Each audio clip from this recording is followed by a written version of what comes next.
मेरे पास मदरसा के दिसंबर के 1 महीने के अकाउंट है जिसमें 77 बच्चे पढ़ रहे हैं, अरबी के स्टूडेंट, और उनको स्टाइपेंड मिलता है 500 रुपए पर मंथ। 500 से ऊपर ही मिलता है। इंग्लिश के जो आउट स्टूडेंट्स हैं उनके लिए मई जून जुलाई मंथ की जो स्टाइपेंड दी गई है वो है 103 रुपीज ओनली। केवल लोकल एक्सपीरियंस की कमी की वजह से ऐसा होता है। कहते मैं तो इस बात पे हैरान हूँ कि इंडिया में अपने पैसों से पढ़ने का रिवाज ही नहीं है। कहते जिस चीज को वो प्लेजेंट समझते हैं, जिस चीज को वो अपने लिए लाभदायक समझते हैं, उसके लिए भी वो हमसे पैसा मांग रहे कि हम उन्हें पेमेंट दें ताकि वो चीजें एंजॉय कर सकें। इंडिया में लोगों को भूख लगे, इंडिया में अगर लोगों को भूख भी लगती है ना तो चावल खाने के लिए भी पैसे सरकार से मांगते हैं।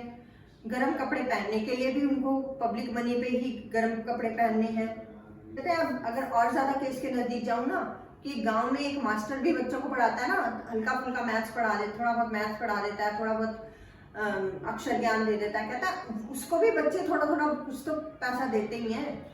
तो फिर संस्कृत और अरेबिक पढ़ाने के लिए हम क्यों पेमेंट दें? कहते पता क्यों मांगते हैं वो संस्कृत? कहते हैं संस्कृत और अरेबिक पढ़ाने के लिए मुझे तो ये लगता है पेमेंट इसलिए मांगते हैं क्योंकि उनको पता है कि संस्कृत और अरेबिक पढ़ तो लेंगे क्योंकि हमें मजा आता है पढ़ने में, लेकिन इनसे हमें कोई फायदा तो होने नहीं वाला, ये हमें कोई इनकम कमाने के लायक तो बनाएंगी नहीं। कहते हैं इसके लिए हमारे पास सबूत की भी कमी नहीं है। कहते हैं संस्कृत कॉलेज के कुछ स्टूडेंट ने एक पिटीशन दी थी और इस तरह की, जैसे मैं पिटीशन बताने जा रहा हूँ, इस तरह की पिटीशन हर साल देखने को मिलती है। वो यहाँ पे रिक्वेस्ट कर रहे हैं सरकार को कि हमने 10-12 साल लगा के सरकारी कॉलेजेस, स्कूल कॉलेजेस में पढ़ाई कर ली है और अब आप हमें कृपा करके हमको गवर्नमेंट ऑफिस में कोई छोटी मोटी नौकरी दे दो, हमको ज्यादा हाई लेवल की नहीं चाहिए, छोटी मोटी दे दो ताकि हम अपना पेट पाल सकें। कहते हैं उसका ये रीजन बताते हैं कि हमारे को नौकरी नहीं मिल रही तो हमारे जो लोग हैं हम पे हंसते हैं, हमारा मजाक उड़ाते हैं, है ना। तो गवर्नमेंट के अंडर हमें रिकमेंड किया जाए ताकि हमें कोई छोटी मोटी जॉब मिल जाए। कहते हैं आगे वो रिक्वेस्ट और ज्यादा करुणाजनक रिक्वेस्ट करते हैं कि उन्हें यकीन है कि एजुकेशन के दौरान इतना उदारवादी व्यवहार करने के बाद गवर्नमेंट उन्हें असहाय और नेग्लेक्ट नहीं होने देगी। कहते हैं हमें तो आदत पड़ चुकी है इस तरह की पिटीशन देखने की। पिटीशन पे भी इस बात पे गौर किया जाना चाहिए कि किसी का कोई नुकसान हुआ है, किसी का कोई इंजरी हुई है, कोई दुर्घटना हुई है। कहते क्या एजुकेशन भी एक दुर्घटना के बराबर हो गई क्या इनके लिए? मैं तो पूरी तरह से सहमत हूँ स्टूडेंट्स के साथ कि जिस एजुकेशन को सीखने में इन्होंने अपनी जिंदगी के बेस्ट ईयर्स व्यर्थ किए ना, उस एजुकेशन ने इन्हें ना तो ब्रेड दी है और ना ही कोई रिस्पेक्ट दी है। और ये इन्होंने क्या पाया, ये यूजलेस और मिजरेबल बन गए हैं। और ये अब ये उम्मीद करते हैं कि इनको जीवन जीने के लिए अगर रोटी भी खानी है ना तो ये पब्लिक मनी की तरफ देखते हैं कि थोड़ा पब्लिक ही इन्हें खिला दे पिला दे, जीवन की जो यात्रा है ना वो पब्लिक मनी से ही चलती रहे बस। ये एक सच और झूठ की लड़ाई है, इसमें हम निष्पक्ष तो रह नहीं सकते ना। कहते हैं अब हम इन नेटिव्स को इनके प्रेजुडिस के जो इनका जनरेशन टू जनरेशन अपनी ये हिस्ट्री पे गर्व करते आ रहे हैं या इनका एक अब धारणाएं जो बन चुकी हैं, अब इनको उन्हीं धारणाओं पे तो छोड़ नहीं सकते, अब कुछ तो करना पड़ेगा। कहते हैं और हम किस बात पे खर्च करें? फॉल्स टेक्स्ट पे खर्च करें, फॉल्स फिलॉसफी के लिए खर्च करें, फॉल्स हिस्ट्री के लिए खर्च करें। कहते हैं ऐसा करके तो हम बहुत ही इविल रच रहे हैं। इविल मतलब बुरा काम कर रहे हैं बहुत, और इस बुरे काम से ही हम डरते हैं क्योंकि इसका रिजल्ट बहुत बुरा निकलेगा। कहते हैं हमें पता है अगर हम इंग्लिश को इंडिया में अगर इंग्लिश एजुकेशन को इंडिया में इंट्रोड्यूस करेंगे तो हमें बहुत विरोध सहना पड़ेगा। कहते हैं और वो फंड हम खर्च किस चीज पे करेंगे? सिर्फ हम लोगों को गलतियों के चैंपियन बनाने के लिए, चैंपियन ऑफ एरर्स बनाने के लिए करते हैं। कहते हैं इससे एक ऐसा नेस्ट बनेगा जिससे सिर्फ क्या करेंगे, वो सीख के अपनी लैंग्वेज सीखेंगे, अपनी चीजें जो सीखना चाहते हैं वो सीखेंगे, उसके बाद चीख पुकार मचाएंगे कि भाई हमें तो जॉब नहीं मिल रही, हम तो कुछ कर नहीं पा रहे, हमें तो रोटी कमाने के लायक भी नहीं है, कोई इनकम नहीं है। और वही लोग फिर क्या करेंगे, विरोध करेंगे हमारा। नेक्स्ट जो लोग पढ़ लिख के बाहर निकलेंगे वो भी ऐसा ही करेंगे, ऐसे ही चलता रहेगा। और ये कौन लोग हैं जिन्हें हमने ही स्टाइपेंड दे दे के पढ़ाया है? ये वो लोग हैं, हमारे ही कॉलेज से निकले हुए स्टूडेंट्स जिन पे हमने ही खर्चा किया है। यही रिपीट होता रहेगा। कहते हैं और इन चीजों को ये हम ही तो मजबूत बना रहे हैं, हम ही तो फंड्स दे दे के मजबूत बना रहे हैं इस चीज को। अरेबिक और संस्कृत की बुक्स को प्रिंट करवाने के लिए गवर्नमेंट ने 1 लाख रुपए रखे हैं। कहते हैं उन बुक्स को तो कोई खरीदारी नहीं मिले, बुक्स तो प्रिंट हर साल करवा लेते हैं ये, है ना। 3 साल हो गए लगातार देखते, 20-20 हजार की बुक्स प्रिंट करवा के रखी हुई हैं। और उनके वो जो लाइब्रेरीज भरी पड़ी हैं उनसे, लाइब्रेरीज क्या कहते हैं, तो वो कमरे से भरे पड़े हैं उनसे। और ऐसा करते करते कहते हैं 3 साल में 60,000 रुपए खर्च हो चुके हैं खाली प्रिंटिंग पे। कहते कोई खरीदता तो है नहीं उनको, भरे पड़े हैं बस। और कहते हैं उसके बजाय अगर हम इंग्लिश की बुक्स देखें, इंग्लिश की बुक्स जो है वो इनसे कम प्रिंट हुई हैं, लेकिन 7-8 हजार बुक्स बिक चुकी हैं इंग्लिश की। और यही नहीं, 20% का प्रॉफिट भी दे रही हैं। ये आर्गुमेंट देते हैं कि जो हिंदू लॉ है वो सिर्फ संस्कृत की बुक से सीखा जा सकता है, संस्कृत के ग्रंथों से सीखा जा सकता है, और मोहम्मदन लॉ जो है वो सिर्फ अरेबिक बुक से सीखा जा सकता है। तो कहते हैं अब हम जो है ना, हमने इस पर्पज के लिए एक लॉ कमीशन बिठाया है। अब हम ऐसा लॉ लेके आएंगे कि जो आज मदरसे में एडमिशन ले रहे हैं ना बच्चे, जब तक वो थोड़े बड़े होंगे और कुछ उन्हें समझ में आएगा ना, उससे पहले सारी शिक्षा, सारी एजुकेशन ही चेंज हो चुकी होगी। कहते पूरी सिचुएशन ही बदल चुकी होगी, तब वो ऐसी एजुकेशन का क्या करेंगे। और ऐसा आर्गुमेंट है जिसको बिल्कुल भी डिफेंसिव नहीं मान सकते, वो है कि संस्कृत की बुक्स में नॉलेज भरी पड़ी है, बहुत ही पवित्र पुस्तकें हैं ये। कहते हैं इसलिए पवित्र क्या कहते हैं, इनको बिना बात का एनकरेजमेंट देते रहते हैं। कहते हैं मैं मानता हूं कि ब्रिटिश गवर्नमेंट का फर्ज है कि वो भारत में थोड़ा सहनशील होकर काम करे, पर एक ऐसे लिटरेचर को एनकरेज करना जिसकी कोई इंट्रिंसिक वैल्यू ही नहीं।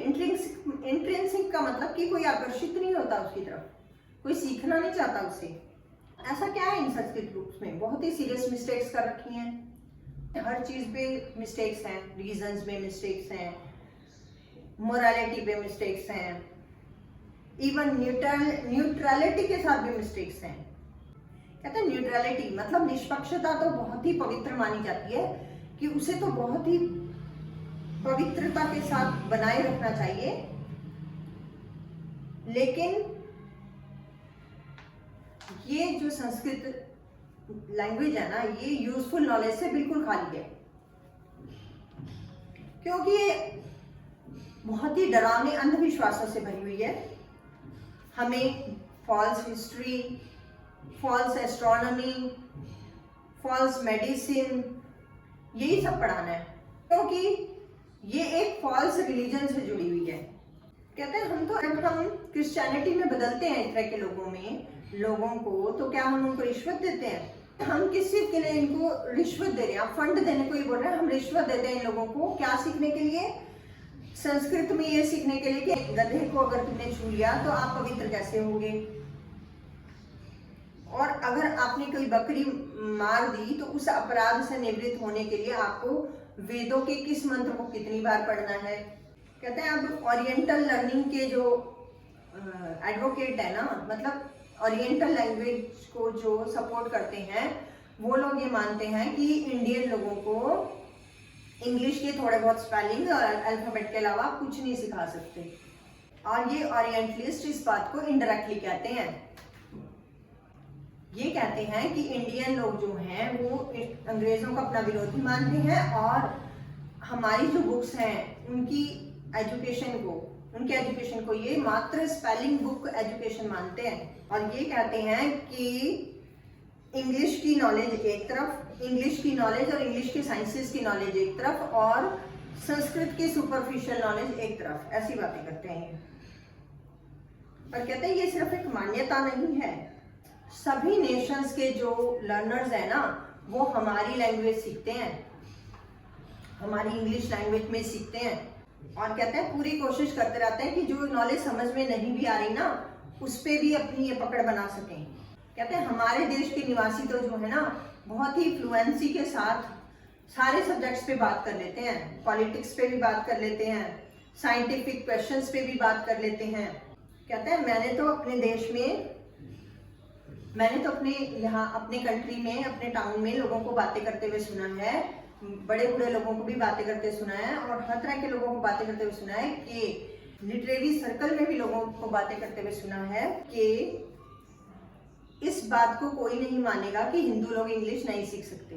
तो इंग्लिश कंट्री के स्टूडेंट्स हैं वो ग्रीक को उससे कम समय में सीख पाते हैं जितना समय इंडियन लोग खुद की लैंग्वेज सीखने में लगाते हैं। जो इंग्लिश स्टूडेंट्स हैं वो ना सिर्फ ग्रीक को सीख पाते हैं बल्कि वो ग्रीक ऑथर्स की कंपोजिशन को पढ़ने, एंजॉय करने और उसमें कुछ क्रिएट भी कर सकते हैं,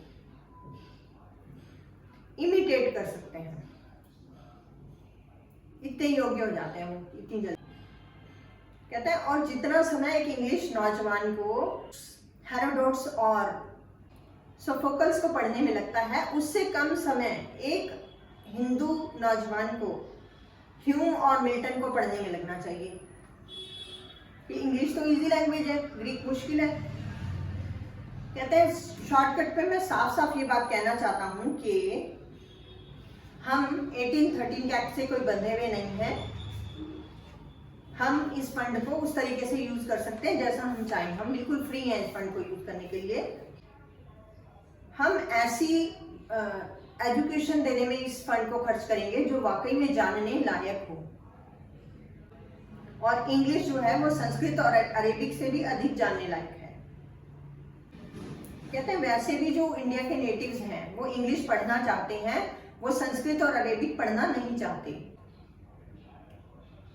कहते हैं हमें बताने की जरूरत नहीं है कि ना तो लॉ की भाषा और ना ही रिलीजन की भाषाओं के तौर पे संस्कृत और अरेबिक को क्लेम नहीं किया जा सकता, संस्कृत और अरेबिक को क्लेम नहीं किया जा सकता, संस्कृत और अरेबिक को क्लेम नहीं किया जा सकता। हमें कंट्री के लोगों को पूरी तरह गुड इंग्लिश स्कॉलर बनाने की जरूरत है। हमारी जो सारी कोशिशें हैं वो इसी तरफ डायरेक्ट की जानी चाहिए। एक और पॉइंट है जिससे मैं सारे जेंटलमैन से सहमत हूं। वैसे तो मैं जो ओरिएंटलिस्ट हैं उनके पूरी तरह विरोध में हूं, लेकिन एक पॉइंट है जिसपे मैं सहमत हूं, वो ये बात है कि जो हमारा फंड है वो हम पूरी इंडिया की जनता को एजुकेट करने में हमारा फंड जो है वो इनफ नहीं है। हमारे पास इतना पैसा नहीं है कि हम पूरे के पूरे भारत में ही एजुकेशन को फैला दें या उनको पढ़ना सिखा दें, एजुकेट कर दें पूरे इंडियंस को। तो कहते हैं हमें कुछ तो सोचना पड़ेगा ना इस बारे में। तो कहते हैं सबसे पहले मैं तो यही आपको सलाह दूंगा, पहले एक क्लास बनाओ। कहते हैं जिन लोगों को हम गवर्न करते हैं उन लोगों और हमारे बीच में जो इंटरप्रेटर का काम कर सकें ऐसी क्लास बनाओ, ऐसा वर्ग बनाओ, ऐसे व्यक्तियों की क्लास जो ब्लड और कलर में तो इंडियन हो और टेस्ट में इंग्लिश हो, विचारों, नैतिकता और इंटेलेक्ट में इंग्लिश हो, और उस क्लास पे हम छोड़ सकते हैं कि वो आगे अपने कंट्रीमैन को शिक्षित कर दें, उनके जो मैनर्स हैं उन्हें रिफाइन कर दें, उनके डायलेक्ट में उनके ही साइंटिफिक टर्म्स को भी एनरिच कर दें जो उन्होंने इंग्लिश नॉमेनक्लेचर से ली है, और उन्हें वो डिग्री दे दें जो उनके लिए फिट व्हीकल्स होंगी। मैं स्ट्रिक्टली रिस्पेक्ट करता हूँ उन सब लोगों के जो एक भी कारण मेरे पास ये लेके आते हैं ना कि भाई आप जो भी फंड दे रहे हैं वो मुझे पैसा कमाने के लायक बनाएगा। कहते हैं वो तो मैं मान सकता हूँ, उसके साथ तो मैं दयालुता भरा व्यवहार करने को तैयार हूँ, लेकिन कहते हैं एक बुरा सिस्टम है उसकी तो मैं जड़ काट के रहूंगा, उसकी जड़ पे प्रहार करूंगा मैं।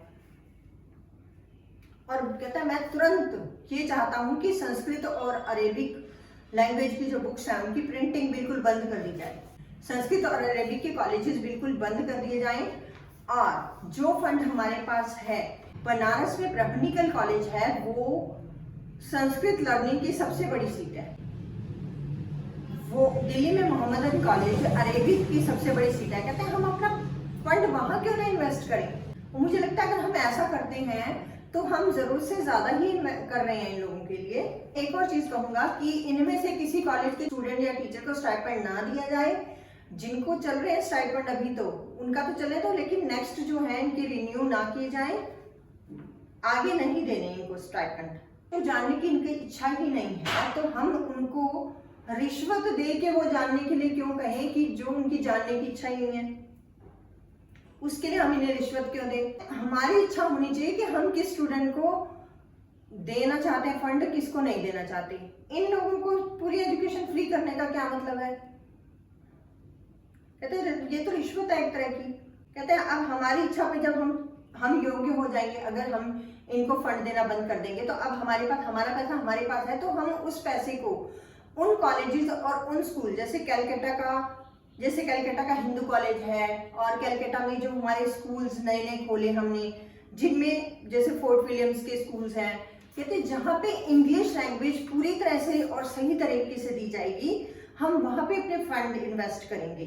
और अगर फिर भी, अब ये विलियम बेंटिक को बोलते हैं कि अगर फिर भी हिज लॉर्डशिप का निर्णय वैसा ही है जैसे ये रखना चाहते हैं, मीन्स अगर आप वर्नैक्युलर लैंग्वेजेस में ही इंडिया में एजुकेशन देना चाहते हैं तो प्लीज मुझे इजाजत दो कि मैं रिटायरमेंट ले लूं।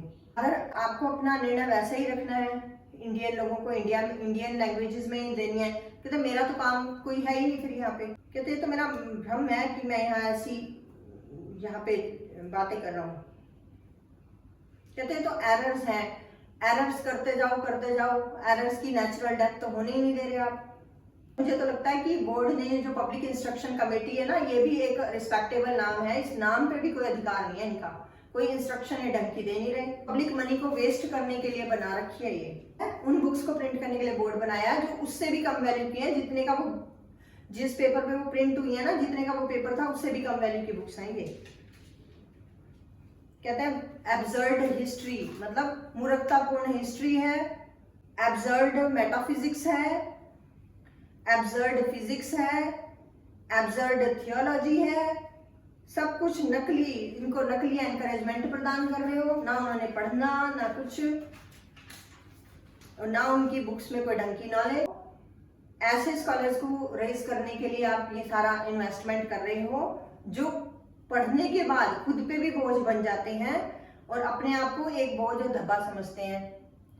वो जनता के पैसे पे जीते हैं, जब तक एजुकेशन लेते रहते हैं तब तक भी जनता के पैसे पे जीते हैं, और एजुकेशन प्राप्त करने के बाद इनको कोई ढंग की ना जॉब मिल पाती है, ना ये कुछ अपना रोटी पानी का जुगाड़ कर पाते हैं, ये वापस से पब्लिक मनी पे जीते हैं, फिर आ जाते हैं पिटीशन लेके।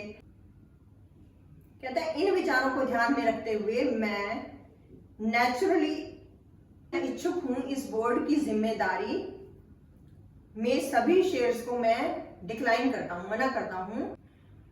वो सारा कुछ यूजलेस है जब तक आप अपना जिस चीज में पैसा लगा रहे हो उसका तौर तरीका सही नहीं करते ना, कि किस चीज में पैसा लगा रहे हो और उसका क्या नतीजा निकलेगा, तब तक ये सारा पैसा वेस्ट है। सिर्फ यूजलेस ही नहीं है बल्कि ये पूरी तरह से इंसानों के लिए भी डिस्ट्रक्टिव है। ये थी हमारी मैकॉले मिनट की रिपोर्ट। अब है जी बात कि मैकॉले मिनट के आफ्टर मैथ क्या निकले, क्या विवाद। एक बात मैं आपको और बताना चाहती हूँ कि मैकॉले जो हैं वो उनको 1834 में मैकॉले जो है वो इंडिया आए थे। इन्हें लॉर्ड विलियम बेंटिक ने अपॉइंट किया था क्योंकि एक विवाद चल रहा था 12-13 सालों से कि इंडियन को एजुकेशन किस लैंग्वेज में दी जानी चाहिए, इंडियन डायलेक्ट की लैंग्वेजेस में या फिर इंग्लिश में। तो उसका निपटारा करने के लिए लॉर्ड विलियम बेंटिंक ने इनको अपॉइंट किया था एडवोकेट, और इन्होंने जो इंडियन एजुकेशन इनकी, जब इन्होंने ये सब रिपोर्ट दी अपनी, जब रिकमेंडेशन की कि English he medium of instruction होनी चाहिए इंडिया में, तो बेंटिंक ने इनकी बात को मान लिया। और इससे पहले मैकॉले ने मैक्स मूलर को, जो एक मिशनरी थे, उन्हें अपॉइंट किया था वेदों की ट्रांसलेशन के लिए और जो दूसरी बुक्स हैं जो संस्कृत की, उनकी ट्रांसलेशन के लिए। उन्हें कहा था कि वो इस तरीके से ट्रांसलेट करें कि इंडियंस को खुद को ही अपनी जो बुक्स हैं वो निरर्थक लगने लगे। लेकिन मैक्स मूलर जैसे जैसे ट्रांसलेट करते गए वैसे वैसे वो संस्कृत के कायल होते गए, और इन्होंने, कहते हैं कि मैक्स मूलर ने मैकॉले को ये सजेस्ट किया था कि अगर ह्यूमन बीइंग्स की स्टार्टिंग की हिस्ट्री देखनी हो तो हमें संस्कृत की बुक्स को ही पढ़ना चाहिए। तो मैक्स मूलर जो थे वो इतने कायल हो गए थे इंडियन लैंग्वेजेस और इंडियन नॉलेज के सिस्टम का, इंडियन एजुकेशन सिस्टम का, कि उन्होंने कहा था कि मैं तो ये चाहता हूँ कि मैं इंडियन लोगों के बीच में जाके रहूँ, इंडियन लोगों की तरह ही सब कुछ करूँ, उनकी, वो कैसे खाते हैं, वो कैसे रहते हैं, वो कैसे जीते हैं, वो सब कुछ करूँ। तो इसके कुछ क्या आफ्टर मैथ निकले, हम उसके बारे में बात कर रहे हैं कि इनके क्या रिजल्ट्स निकले जब इंडिया में इंडियन एजुकेशन सिस्टम चालू हो गया। तो उसके बाद ये हुआ, क्या मेरिट्स से पहले तो ये बात करते हैं क्या फायदा हुआ इसका। साउथ इंडियन और नॉर्थ इंडियन लोग जो आपस में कम्युनिकेट नहीं कर पाते थे, वो अब इंग्लिश के माध्यम से एक दूसरे से कम्युनिकेट कर लेते थे अच्छे से। और अंग्रेज और इंडियंस को अपनी जो भी बात पहुंचानी होती थी वो अंग्रेज लोगों से बात कर लेते थे, या अपने जो भी जो अब उन्हें समझ में आने लगा था कि अंग्रेज लोग जो है वो किस तरीके की उनके साथ चालें चलते हैं, क्या उनकी पॉलिसीज रहती हैं, तो वो अब गलत सही समझने लग गए थे। तो अब जो है इस इंग्लिश की लैंग्वेज का यूज़ उन्होंने, जब फ्रीडम के लिए उन्होंने स्ट्रगल किया, उसमें बढ़ चढ़ के इसका यूज़ हुआ। इंग्लिश बहुत काम आई। अपने विचार जो लोग थे, अपनी जानकारी को अंग्रेज़ों के कानों तक पहुंचाने के लिए न्यूज़पेपर निकले, तो बहुत ज़्यादा फायदा हो गया, बहुत ज़्यादा विचारों का प्रचार हुआ। इंडिया के लिए पूरी दुनिया का एक लिटरेचर का रास्ता खुल गया, और अब नई नई लिटरेरी जॉनरास का पता चला इनको, और नई नई राइटिंग टेक्निक्स का पता चला, जिन्हें जो इंडियन राइटर्स हैं उन्होंने भरपूर यूज़ किया। ये अब इंडियन एजुकेशन के लिए एक नया मॉडल बन गया। जो इंग्लिश एजुकेशन सिस्टम है वो एक नया मॉडल के रूप में इंडिया ने हमेशा, जिस तरह से वो पहले भी बाहर के लोगों के कल्चर को अपनाता आ रहा है, अपने अंदर मिक्स किया, और अपने भारतीय भाषाओं को सिखाने के लिए उस मॉडल को उन्होंने यूज किया, और भारत में एजुकेशन की गाड़ी पटरी पे आ गई। अब करते हैं डिमेरिट्स की बात। तो बात करेंगे कि मैकॉले की जम के क्रिटिसिज्म हुई। जैसे कि देखा जा रहा है, ये बहुत ही अन्यायपूर्ण बात मैकॉले बोलते हैं कि जो या संस्कृत और अरेबिक का जो होल लिटरेचर है वो इंग्लिश लाइब्रेरी के एक शेल्फ के बराबर भी नहीं है। ये बहुत ही बुरी लगती है बात, ऐसा नहीं करना चाहिए। जहां वो खुद प्रेजुडिस से भरे हुए हैं, प्राइड से भरे हुए हैं, अभिमान, घमंडी लगता है ये सब भाषण उनका। उन्होंने जो डाउनवर्ड फिल्ट्रेशन थ्योरी दी, डाउनवर्ड फिल्ट्रेशन थ्योरी क्या थी कि डाउनवर्ड फिल्ट्रेशन थ्योरी थी कि भारतीय लोगों के लिए एक अलग वर्ग को इंग्लिश में एजुकेशन दी जाए, और उस वर्ग को अलग से एक इंडियन एलिट वर्ग बना दिया जाए। इससे, ऐसा करने से वो लोग अपने लोगों को आगे जो है वर्नाक्युलर लैंग्वेज में, उनकी जो भी डायलेक्ट की लैंग्वेज में, इंडियन लैंग्वेजेस में अपने देशवासियों को साइंसेस की जानकारी दे देंगे और एजुकेट कर देंगे। लेकिन ऐसा नहीं हुआ, बल्कि एक नया वर्ग तैयार हो गया और जो अमीर वर्ग था उसने गरीब वर्ग को कभी भी एजुकेट करने पे या उसका सोशल स्टेटस रेज करने में कोई हेल्प नहीं की, बल्कि घर में भी अगर एक व्यक्ति इंग्लिश में पढ़ लिख जाता था तो वो अपने घर के दूसरे मेंबर को हीन भावना से देखता था। इस बात को तो बिल्कुल सच नहीं माना जा सकता कि केवल मैकॉले की वजह से ही इंग्लिश स्ट्रैटेजीज इंडिया में आई। नहीं, ऐसा नहीं था। इससे पहले राजा राम मोहन रॉय और जो चार्ल्स ब्रांड की एफर्ट्स से भी इंडिया में काफ़ी स्कूल कॉलेजेस जो थे वो खुले, और जो मिशनरीज थे उनकी एफर्ट से मैकॉले से पहले ही उन्होंने जो इंग्लिश स्कूल थे वो बहुत ही बढ़िया सिस्टमेटिक तरीके से भारत में खोले। यूजीसी नेट में आपको क्वेश्चन जरूर आएगा, अच्छे से पढ़िए। Thank you.